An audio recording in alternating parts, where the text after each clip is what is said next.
Welcome back.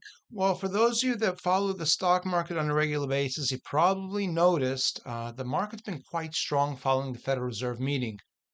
We may have been curious if the Federal Reserve meetings have any sort of long-term effect to the trends. Well, we took a look at the data, and this is what we found. The red line here is the S&P 500. The black line is a very simple 20 simple moving average, and the white histogram bars over here show us the different Fed meetings which occur every 6 weeks, the end of January, April, May, and then the most recent one, the end of October. So, with that said, we took a look at the data to determine if there is any long-term effect to the trends. Well, each line over here represents the stock market, the S&P 500 in particular, as it behaved 30 days prior to the Federal Reserve meeting, which is the black line, and then 30 days following the Federal Reserve meeting. So starting in January, the light blue line over here, this starts 30 days before the January meeting. We see that over time, over those 30 days, the S&P 500 trended to the upside. And then following the black line, which represents the Federal Reserve meeting at the end of January, the S&P 500 actually trended to the downside. This pattern actually repeats itself quite a bit. Take a look at the green line. That represents the September meeting.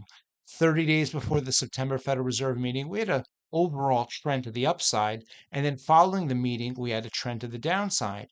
Well, is this something that we're just noticing, or does the data actually support this premise? Well, we took a look at the numbers. Now, just to make this clear, this is only in regard to the S&P 500, how it's behaved this year, 2023. Certainly, if we look at other years, there will be different results, but this is what we found so far.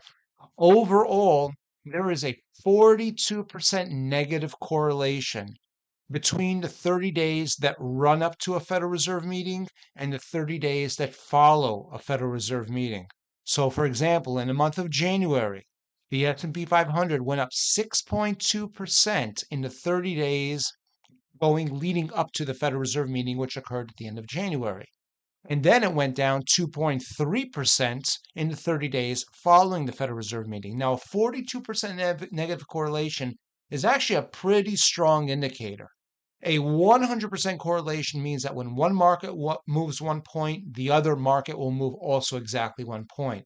A 100% negative correlation indicates that when one market moves up 1 point, the other market will move down by 1 point. Zero correlation is denoted by zero, and that means there's no connection between the two. 42% negative correlation is a pretty strong indication that when one histogram bar goes up, the next one will be down.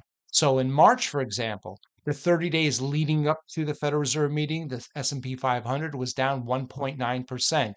The 30 days following the meeting, up 3.2. May, we were basically flat in the 30 days leading up to the meeting and then up 2.5%. June is really the only big outlier of our study. It was up 5.9%. The market was prior to the meeting, up 3.2% following the meeting. But putting June aside, the rest of the data really is pretty consistent. In July, we had a 5% run up and then a 4.2% sell off. The September meeting, 1.7% run up, 3.7% sell off. October, the market was down 2.2% leading into the Federal Reserve meeting that we just saw. And then so far, at least that's what the market indicates right now, we're up 1.1%. Will this follow through for the long term? Well, that's what the data does suggest. And of course, it is a rather small sample size. It's only a number of meetings we've seen so far this year in 2023.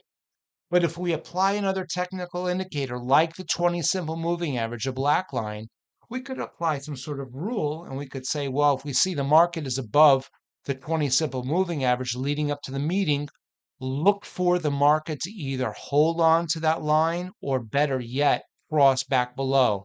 And that would have been our sell signal. Conversely, we were below the 20 simple moving average running up to the April meeting, and then following the meeting, actually on the day of the meeting, we crossed above the 20 simple moving average. May was really no indication, and then June, of course, was a follow through. We had no crossover below the 20 simple moving average. But take a look at the August meeting. We're well above the 20 simple moving average. The Federal Reserve met on that white line and we crossed below. We're above in the October meeting, or I'm sorry, the end of September meeting, and then now below. And then most recently, we've been below the 20 simple moving average leading into the Federal Reserve meeting that we saw just the other day. And now, well, at least for the time being, the market may be at or very close to crossing above the 20 simple moving average. Now, in and of itself, I don't know that it's strong enough to be a trade recommendation, but I think it's important that there is a dynamic in the financial market. It's called buying the rumor, selling the news. And maybe the market was moving up in anticipation of a certain Federal Reserve decision. And then once that decision comes out, that maybe the market says, okay, everybody who wanted to buy did buy, and now it's time to sell. Or maybe the opposite holds true.